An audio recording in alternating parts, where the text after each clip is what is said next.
ગાંધીનગરમાં renewable energy investment સમિટનું આયોજન થયું છે। પ્રધાનમંત્રી નરેન્દ્ર મોદી આ સમિટની શરૂઆત કરાવશે। રીઇન્વેસ્ટર 2024ને પીએમ મોદી ખુલ્લી મૂકશે। ગાંધીનગરના મહાત્મા મંદિર ખાતે આ સમિટનું આયોજન કરવામાં આવ્યું છે। 3 દિવસીય ગ્લોબલ સમિટમાં દુનિયાભરમાંથી લોકો આવી પહોંચશે। વધુ વિગતો આપી રહ્યા છે સંવાદદાતા હિતલ। જી હિતલ, વાવોલમાં મુલાકાત બાદ પીએમ મોદી ગાંધીનગરમાં રિન્યુએબલ એનર્જી ઇન્વેસ્ટમેન્ટ સમિટનું આયોજન કરવામાં આવ્યું છે, તેની મુલાકાતે પહોંચશે, સમિટની શરૂઆત કરાવશે।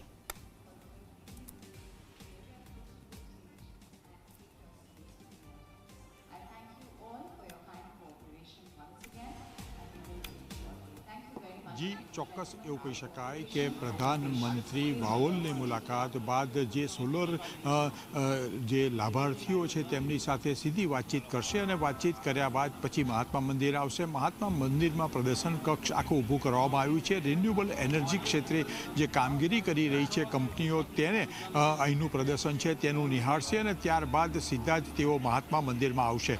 હું કેમેરામેન રમેશ ટોડિયાને કહીશ કે એ દ્રશ્યો સીધા બતાવે। આખરી તબક્કાની તૈયારીઓ છે થઈ ચૂકી છે। સ્વાભાવિક છે કે 3 દિવસના આરી invest 2024 invest in renewable energy invest in central future event છે 3 દિવસનું ઇવેન્ટ છે ને 3 દિવસના ઇવેન્ટમાં એટલા માટે મહત્વનું, સૌથી વધારે મહત્વનું ઇવેન્ટ છે કારણ કે દિલ્હીમાં જે અત્યાર સુધી ઇવેન્ટ યોજાતી હતી ત્યાર પછી પ્રથમ વખત ગુજરાતમાં આ ઇવેન્ટ યોજાઈ છે। ક્યાંક ને ક્યાંક જોવા જઈએ તો ભારતનું જે લક્ષ્ય છે 2030 સુધીમાં 500 ગીગાવોટ વીજળી ઉત્પન્ન કરવાનું, જે રિન્યુએબલ એનર્જી થકી એ લક્ષ્ય સાથે ગુજરાત ચાલી રહ્યું છે, ભારત ચાલી રહ્યું છે અને ગુજરાતમાં 100 ગીગાવોટ વીજળી ઉત્પન્ન કરવાનું લક્ષ્ય સાથે ગુજરાત ચાલી રહ્યું છે। સ્વાભાવિક છે કે આ ઇવેન્ટના પરિપ્રેક્ષ દ્વારા એમાં અનેક પ્રકારની કંપનીઓ સાથે એમઓયુ થશે, સાથે અનેક કંપનીઓ ગુજરાતમાં અને દેશમાં મૂડીરોકાણ કરવા માટે પણ આવશે। એ પ્રકારની શક્યતાઓ અત્યારે જોવામાં આવી રહી છે કારણ કે 115થી વધારે B2B એટલે બિઝનેસ ટુ બિઝનેસ બેઠકો પણ અહીંયા યોજાવાની છે।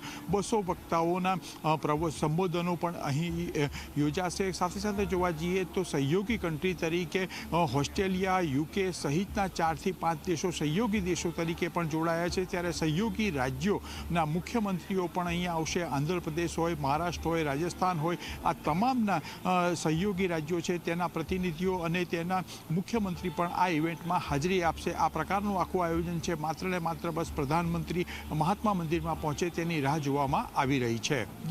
જી હિતલ, જાણકારી સાથે જોડાવા બદલ આભાર।